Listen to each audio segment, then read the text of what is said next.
میرے عزیز ساتھیوں، موت یہ زندگی کا انجام ہے، اور یہ زندگی کبھی بھی کسی کے بھی حق میں دائمی نہیں ہے، ہمیشہ رہنے والی نہیں ہے، کسی کو بھی بقا نہیں ہے۔ جو بھی آیا ہے اسے جانا ضروری ہے۔ ہاں، اگر ہمیشہ کی زندگی ملی ہوتی تو سب سے پہلے اس کے حقدار انبیاء ہوتے، ہمارے اور آپ کے پیارے نبی محمد کریم صلی اللہ علیہ وسلم ہوتے، مگر اللہ تبارک و تعالیٰ نے انہیں بھی موت عطا فرمایا۔ کتاب پاک سورۃ الانبیاء میں اللہ تبارک و تعالیٰ پیارے نبی سے مخاطب ہو کر فرماتا ہے وَمَا جَعَلْنَا لِبَشَرٍ مِّن قَبْلِكَ الْخُلْدَ، اے پیغمبر، ہم نے آپ سے پہلے کسی بھی انسان کو اس زمین پر ہمیشہ کی زندگی نصیب نہیں فرمائی ہے۔ آپ سے پہلے ہم نے کسی بھی انسان کو ہمیشہ کی زندگی نہیں عطا فرمائی ہے۔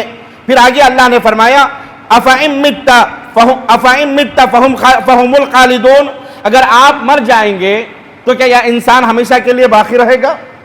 اگر آپ مر جائیں گے، یعنی آپ کو جب موت آئے گی، آپ جب مریں گے تو پھر کیا کوئی انسان باقی رہے گا؟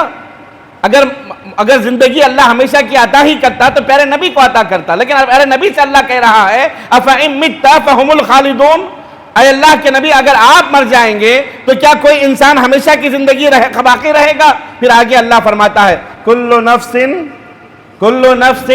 ذائقۃ الموت، اللہ کہتے ہیں کہ ہر نفس کو، ہر انسان کو موت کا مزہ چکنا ہے۔ پھر آگے اللہ نے کہا وَنَبْلُوكُمْ بِالشَّرِّ وَالْخَيْرِ، اللہ کی آزمائش بندوں پر دو طرح کی ہوتی ہے۔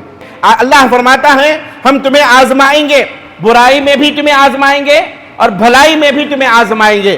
اللہ تبارک تعالیٰ فرماتے ہیں برائی میں آزمائیں گے، ہم تمہیں بیماریاں دے کر آزمائیں گے، ہم تمہیں مصیبتیں دے کر کے آزمائیں گے، ہم تمہیں تکلیف دے کر کے آزمائیں گے، تمہیں پریشانیوں میں گھیر کر کے آزمائیں گے، تم سے تمہارا چہیتوں کو موت دے کر کے آزمائیں گے۔ اللہ کی آزمائش ایسے بھی آتی ہے۔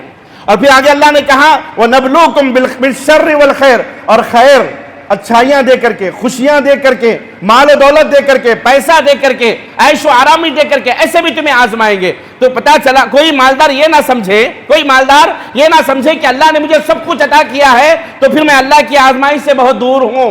نہیں، ہو سکتا ہے یہ تمہارا مال تمہارے لیے آزمائش کا سبب ہو، یہ دولت، یہ پیسہ، یہ پراپرٹی، یہ عیش و آرامی تمہارے لیے ہو سکتا ہے کہ یہ آزمائش کا سبب ہو، اس لیے کہ اللہ نے کہا وَنَبْلُوكُمْ بِالشَّرِّ وَالْخَيْرِ، ہم مصیبتیں دے کر کے بھی آزماتے ہیں، خوشیاں دے کر کے بھی آزماتے ہیں۔ یہ اللہ کی آزمائش کے دو طریقے ہیں۔ پھر آگے اللہ تبارک و تعالیٰ نے فرمایا وَإِلَيْنَا تُرْجَعُونَ، لیکن یاد رکھو تمہیں لوٹ کر کے میرے ہی پاس آنا ہے۔